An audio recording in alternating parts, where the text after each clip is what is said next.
I'll tell you what, boys and girls, now I know the secret of why Mexicans are such good workers. Sorry, I had all my cameras ready. I had my GoPro charged and, all files deleted, ready to put on my head. But,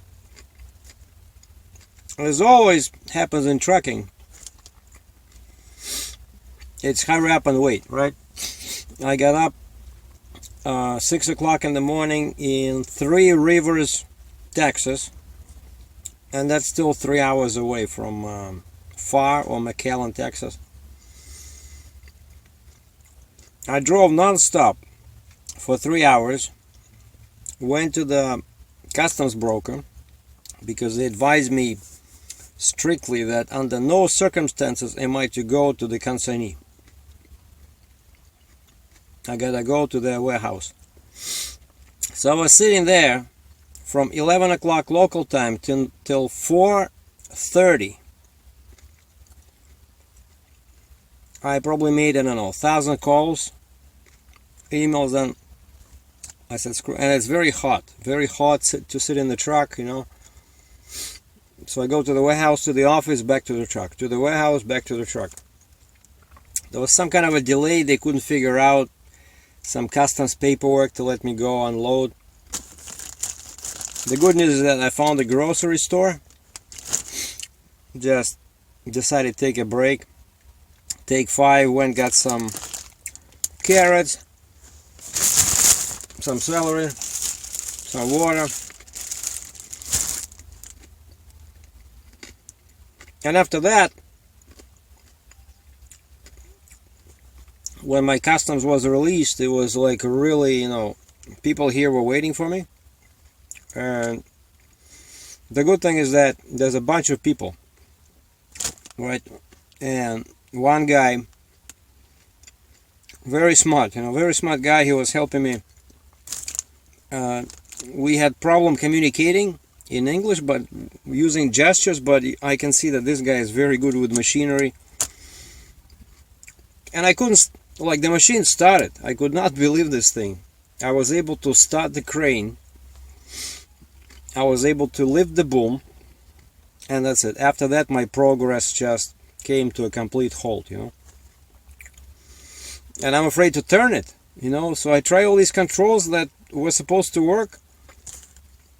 I even did some research on the night before. I was so afraid of this crane, because of my raised center, right? I didn't want to move it so that the tracks would hit my center and destroy the trailer, right?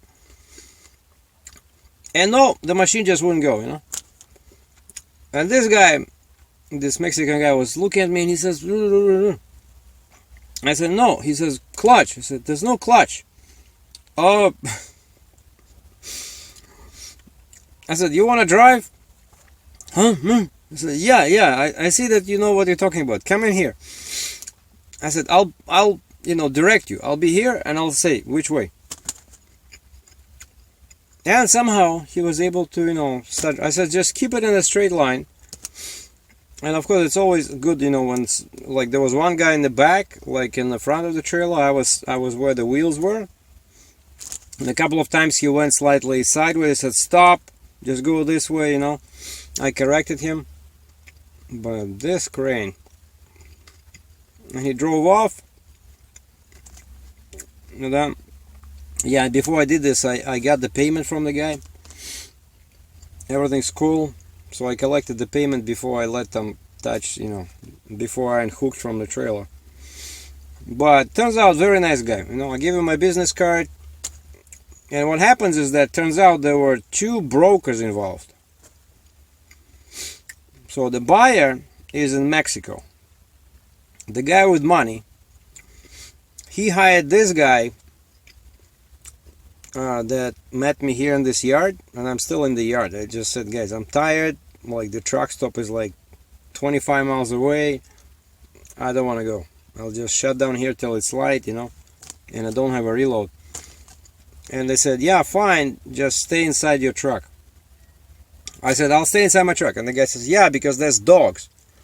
And And that's what I meant when I said I know the secret why Mexicans work so hard, because you know we were finished, right? And then the night man came over and they told him that I'll be sleeping inside the truck. And I said, just let me finish all this, right? And he went away, and I'm like, I started packing all my stuff, you know, all my chains, all my binders, you know, securing the flip axle. And I kept looking this way to know, like, maybe he let the dogs loose, you know. And because I was thinking about these dogs, what would take me usually like, I don't know, 40 minutes took me maybe like 25, you know. And I don't want the dogs, you know, bite me here in the dark. And he says there's like 8 dogs, you know. That's the best stimulus, you know, like no money, just say, hey, we got dogs. When you finished, we're gonna release the dogs. Cool. But anyway, so yeah, the guy who met me here, we were texting, you know. I could not reach the first guy. Actually, the guy who... No, there was one guy before, right? Who posted this load. I call him, I leave a message. This guy calls me back. The guy who speaks English. And that guy was so difficult to get a hold of, but his English was good. So basically his job was like a translator, you know, because the guy in Mexico hired this guy who met me here, like guy number 2, I call him, right? Very nice. I can see he's honest and he's hardworking, you know, and you know, he's like a broker. Like they buy and sell used machinery. So they buy it from auctions in Canada. And he says he was not happy working with guy number 1 who I got this load from. He says he texts him, you know, he emails him, he calls him, he never answers his phone. And I had the same experience. So I said, why do we, you know, how many people were involved here? Like I said, who's the assistant, who's in charge? And he says, no, he's not his assistant. He says they're just, because this guy, he's like the main guy, but his English is not so good. So they had to invite this guy number 1, who basically didn't contribute much to this shipping process, you know. And so this guy says, forget the guy number 1. He says, now we know each other. He says, if I have another load, I'll give you a call. I said, sounds good. And he says his buyer from Mexico, he says he knows that place. And he says 5-6 times a year he buys stuff from that auction. And I said, cool. I said, I live just 1 hour away from the auction. I said, so next time, you know, just we can do some business. And he said, actually, today there's an auction going on in Bolton, Ontario again, Ritchie Brothers. And this guy from Mexico, he says he wanted to buy another crane like this, but the price went up and he didn't want to do it. But you know, so we had I had him sign my bill of lading. So tomorrow I'm gonna scan it and email it to this guy number 1 who hired me, right? Because that's how it's supposed to be. You send the signed bill of lading to the broker, right? Even though this guy number 2 already has it, but I'm gonna still do my job, you know, and send it over there. But it was very frustrating, you know, all this whole experience. And according to this guy number 2 who gave me the money, he says it's all the fault of this guy number 1 because he was so hard to get a hold of. Because by the time I dropped this, you know, I was ready to tell him that, you know, never call me again. Because there was delays everywhere from start to finish, even at the broker, you know. But anyway, I'm so happy that I'm done. And then, one more thing is that as I was sitting there for 5.5 hours, right, I started looking at the load board, and there was one load that seemed more or less okay. And I start talking to this lady. She cannot, I try to call her on the phone, she doesn't answer. As soon as I send her an email, she answers, you know.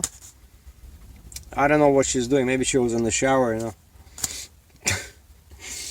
So she starts sending me, I said, I got a couple of questions about this load. Will it work on my trailer? I sent her pictures of my race center because I said it's a drop side rail trailer. Sometimes I cannot pick up machinery that's too narrow. And this load was some one of those Terex Terex pulverizers. I hate those.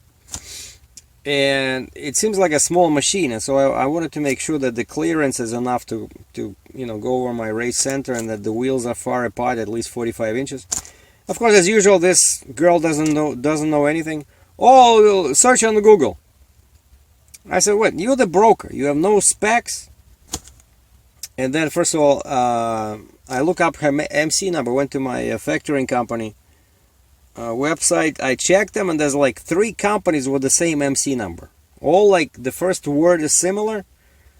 As usual, they just change one word. I guess because their credit is bad or something. But out of those 3, 2 were bad. Like my factoring company says, credit watch. Basically, you gotta call. It's not automatic green light, right? I cannot factor. And so I had to call this girl and ask her, so what's the legal address of your company? No, I emailed her. So what's the legal address of your company? I'm not sure. I'm not working out of the main office. I'm in Florida. So you're working with the company, and you don't even know the actual headquarters address? Something fishy in there. But anyway, so then the factoring company says, okay, they approved for up to $5,000. And I said, yeah, that's what this load pays, $5,000. But as usual, I find that don't do it, boys and girls. If you're still doing one load, don't try to bite, another piece of the pie, because this girl started emailing me, like, okay, what's your SCAC code? Can you send me a PEP sticker? And here, I'm thinking about this load, and now I have to think about this, like, will my factoring company approve her? I call factoring company, I call this, then my phone rings, this broker number 1 calls me, so what's the delay? Why are you still there? Oh boy, so this just causes stress. And now at the end of the day, I look at my phone, I still don't have any emails from that woman that had that load. And it's not too far, actually, that's why I liked it. It's also it's like 3 hours away from me, going to Ontario. But if it's still there tomorrow, I'll probably book it. Okay, this is the next day, December 5th. I just woke up in this war zone near Mexican border. Just thought I would show you something else besides that. Me talking on the cell phone. It was dark yesterday, and the tiny sensor of the cell phone does not handle bad light very well. And that's where you see the difference between an expensive camera, like a full frame camera, and I see that monster crane in the mirror loaded on you see, like these guys, they have ramps, everything. Yeah. But they have very, very bad potholes in here, just like a hole in the ground. And all the equipment is very old, like the forklift. It's too bad I couldn't record it yesterday. We should have seen the circus we have to go through to flip my axle. The forks were too short, and I'm guessing these guys are just renting space. Yeah, but I see these guys, they're selling a lot of trucks, like those trucks in the front. M&M Energy. Oh, the guy just opening the gate over there for me. Perfect. Yeah, so now I don't have a reload, of course, yet. It's too early, so I'm just going to the only decent truck stop over here, Flying J, which is 30 kilometers north. Welcome to far Texas. We are far from everything. That should be their motto. We are far from everything, but you always feel at home. And what's interesting is that fuel is expensive here. Well, gas body does show some stations have 244 per gallon somewhere, but I did not see it. So just on the right you saw it was 252, which is pretty decent. And I hardly have any fuel left.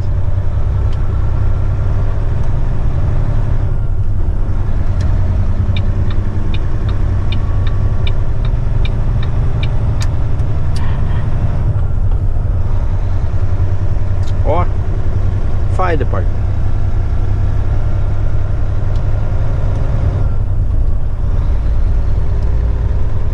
And so it's 7:45 in the morning local time, and it's already 74F. So I switched for you American guys to Fahrenheit. Now I have to wonder. But I know 68, it's 20 Celsius. So basically 73 is still okay. No, is it 269 diesel?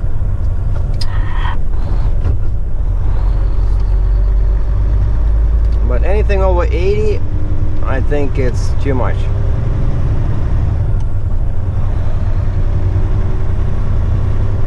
What's today? Tuesday.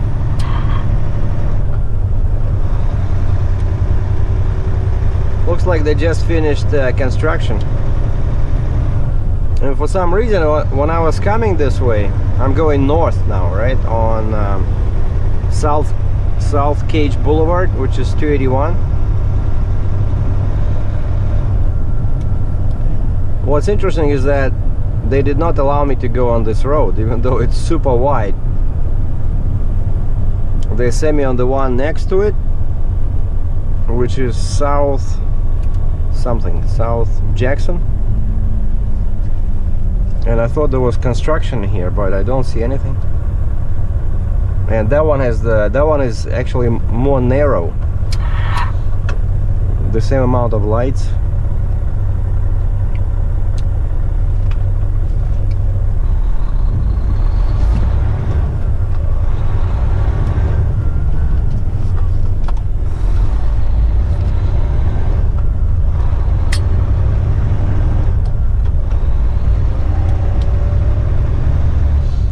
So I scanned my bill of lading this morning, sent it to both brokers, because maybe they want to have an electronic copy so they can forward it to somebody.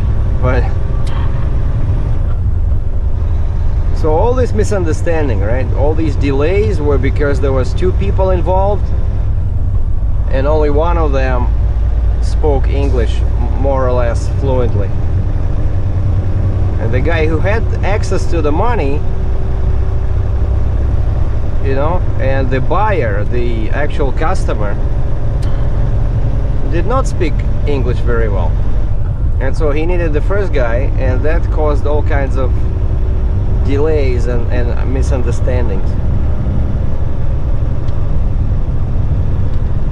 But now it's done, it's behind me, so we're good.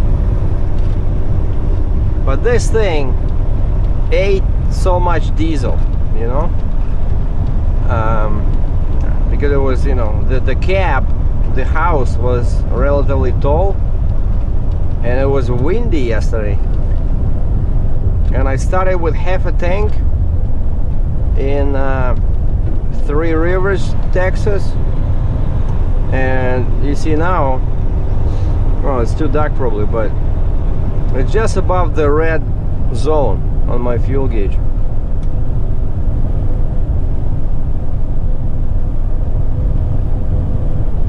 And that was only 280 kilometers, or roughly 180 miles.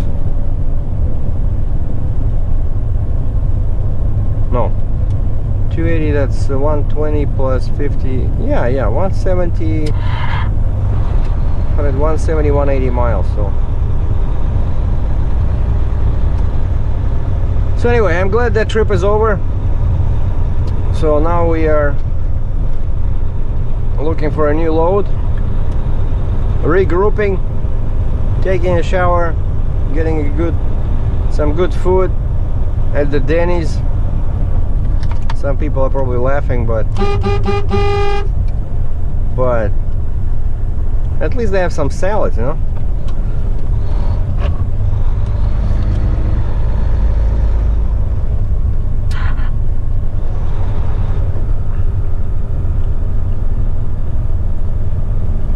And like I said yesterday, I did see one load, but I couldn't deal with that girl. She was just asking me too much. And she, as usual, she didn't have any specs for the machine she was trying to sell, so to speak. Like, I'm always amazed, you know. Like, if you're a freight broker and you're trying to find a truck for your load, like, your load is your business, right? It's what you're trying to sell, right? You're trying to persuade me to haul your load, right? So how come 99.9% of freight brokers have no idea what the load is, you know? Well, maybe I'm exaggerating. Maybe 95.9%. The rest, 4.1%, they know. Excuse me, sir, what kind of freight is it? Well, it's a machine. Is it on wheels or tracks? Good question. Let me double check with the customer. Okay. And forget even asking them about like the clearance, you know, the how wide the wheels are. Oh, well, maybe you could Google this. Ritchie Brothers have, you know, specs. So I don't know. Makes it very difficult for a trucker, you know, like let's say like this machine yesterday, right? I want to make sure that it will work on my trailer, and all she knows is the length. She says it's 30 feet long, and I'm like, yeah, right. Like, who cares how long it is? I only care about the wheelbase, right? Because it's like an excavator. All excavators, they say 35 feet long. It does not mean that you need 35 feet in the well, right? And yesterday, that's what this girl says. It's 30 feet long. How big is your well on your trailer? I guess she's thinking that if it's 30 feet long, it needs a 30 foot space. So basically, that's why I couldn't deal with her yesterday. Was too much going on with this load, right? But now I might look into that again if it's still available, because it's not too far from here, and it's going right back to Ontario, which is not an easy load to find, you know.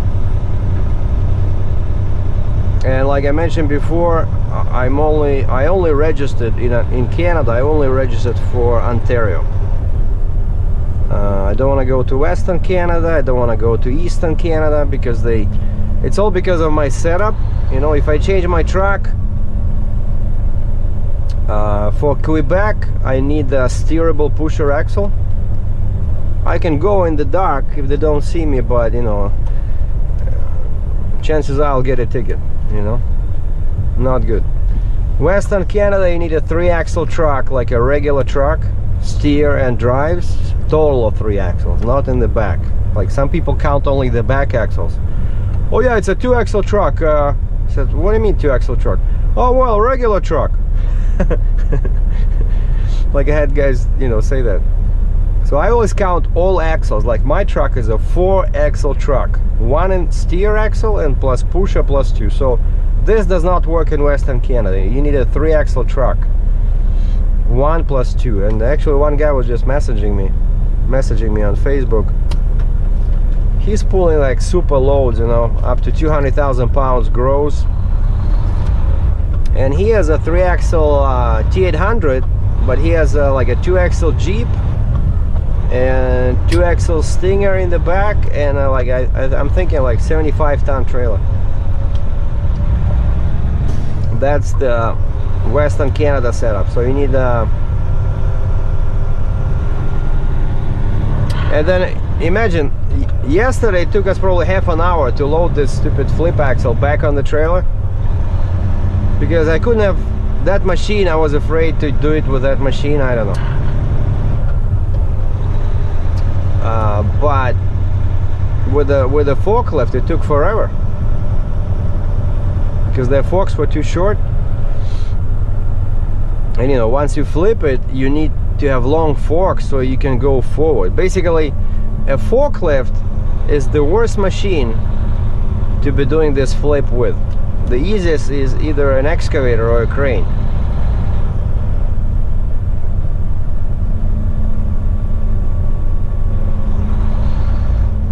Yeah, and so I'll be looking for a load to Ontario, and I'm okay driving somewhere like, you know, up to 1,000 miles, which of course I know seems like a crazy thing to do to a lot of American drivers, but that's what we gotta do as Canadians, since I'm not allowed loads inside US. Because for that you need to be a resident, you need to have a green card, you know, or you need to have a corporation and invest like $2 million, or you need to be a movie star, sports star, and then they will grant you residency in the States. Who needs all this? I'm here, right? This is what I do. This is my specialty. Canada to US, US to Canada. Ontario. On the other hand, very few Americans do this, right? Most American guys don't want to go to Canada because they all they might, some of them have something in their records that prohibits them from entering Canada. Some of them like carrying their guns, and you cannot bring a gun into Canada from US.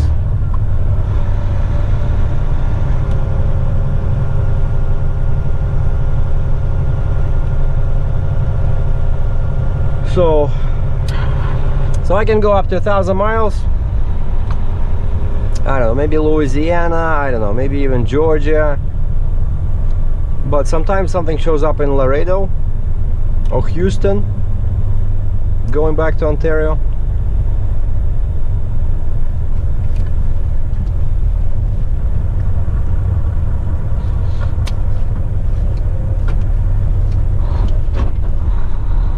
By the way, saw a lot of Mexican vehicles over here.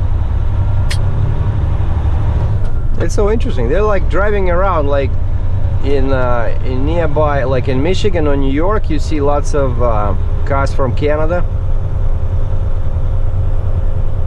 But it's so interesting, you know, they have these different plates, of course, right? And it's through Mexico. Like you see in Texas, they're very similar to our, like on the truck, black and white.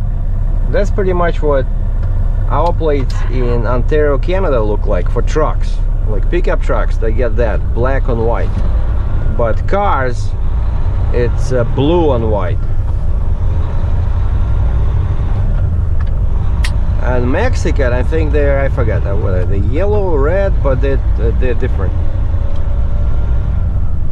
And also I think over here, no, they have plates on both sides, in the front and rear.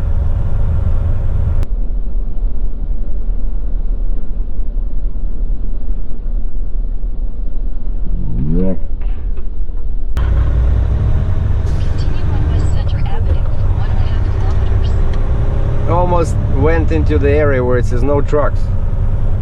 You see, that's why sometimes it's good to have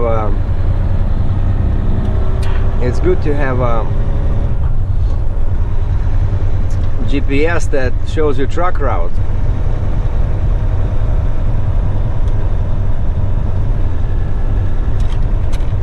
Take the next right onto West Expressway 83 East Frontage Road.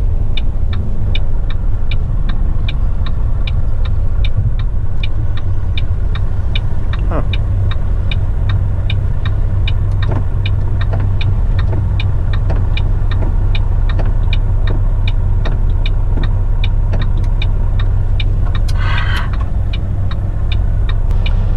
Are we gonna get a green light sometime today?